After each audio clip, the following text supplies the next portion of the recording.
Hey there, and welcome to Soaring Minds podcast that helps you pause, reflect, and refuel. I'm Sophie. And I'm Mark. Thanks for joining us today. If you're feeling exhausted, overwhelmed, or just mentally tapped out, you're not alone. Today's episode is called Escape Burnout, Words of Wisdom for Reclaiming Your Energy. We're diving into what burnout really is, how to spot your triggers, and most importantly, how to come back from it. Segment 1, what is burnout and why it matters? Let's start with the basics. Burnout isn't just being tired after a long day.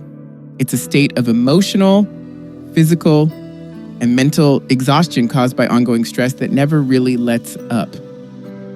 Exactly. And it doesn't just affect your mood or your to-do list. It can shake your confidence, damage relationships, and even mess with your physical health. The World Health Organization actually classified burnout is an occupational phenomenon. It's a global issue.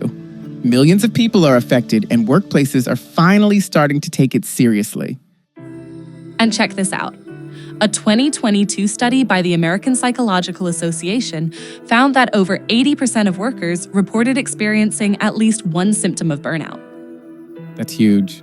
It means most people around you, maybe even you, are carrying this weight every day. So today we're not just talking about burnout as a concept, we're talking about how to get you out of it and keep you out. Segment 2, understanding your burnout triggers. So how do we even know we're heading toward burnout? One word, patterns. Exactly. Start by asking yourself, what are the common stressors in your life right now? Tight deadlines? Conflict with a boss or family member? Financial pressure? Then look at your workload. Are you constantly saying yes to everything? Are you afraid to delegate or ask for help? And be honest with yourself. Are you relying on unhealthy habits to get through the day? Too much caffeine? Not enough sleep? Skipping meals? Burnout isn't just about working too much.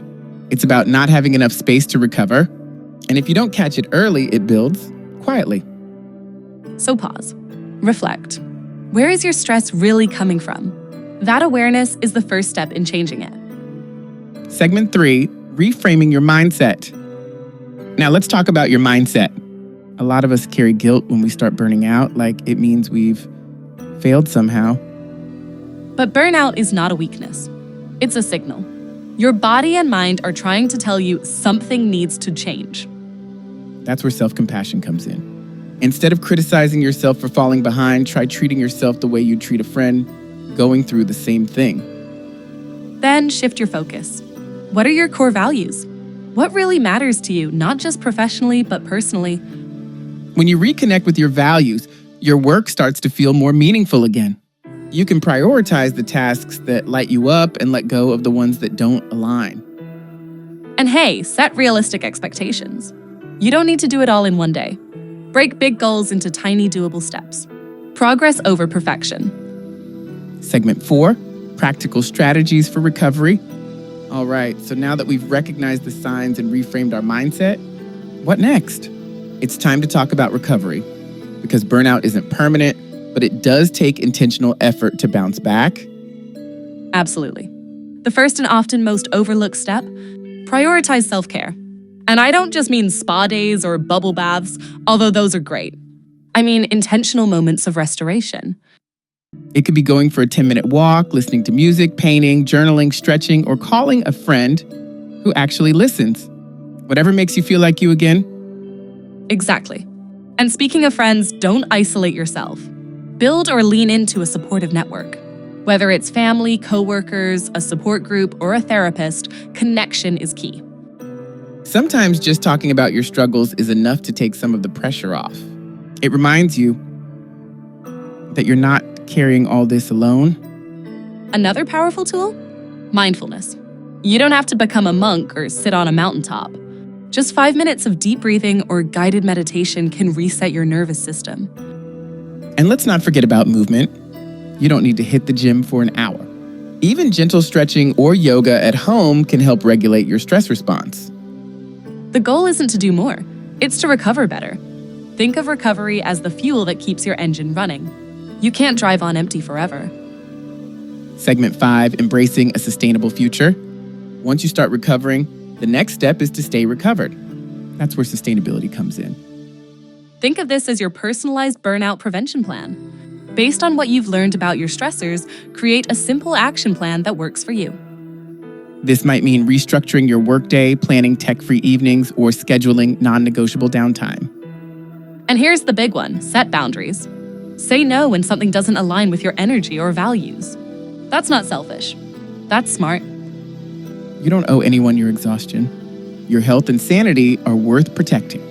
Remember, boundaries are a form of self-respect. And don't forget to celebrate the small wins. Maybe you said no to a project. Maybe you got outside today. That counts. Burnout doesn't vanish overnight, but every small step you take toward healing builds momentum. And every time you choose rest, every time you choose presence over pressure, you're choosing to reclaim your energy. Closing segment, final reflections. Before we wrap up, just remember this: burnout is a signal, not a sentence. You're not broken. You're not failing. You're being invited to slow down, listen deeply, and realign with the things that matter most. So today, take one small step. Maybe it's drinking water. Maybe it's saying no. Maybe it's turning this podcast off and taking a deep breath. Whatever it is, know that we're rooting for you. You deserve to feel whole, balanced, and alive, not just productive. Thanks for spending time with us. If you found today's episode helpful, share it with someone who might need it. And don't forget to subscribe. Until next time, take care of yourself. You matter, and your energy, it's worth reclaiming.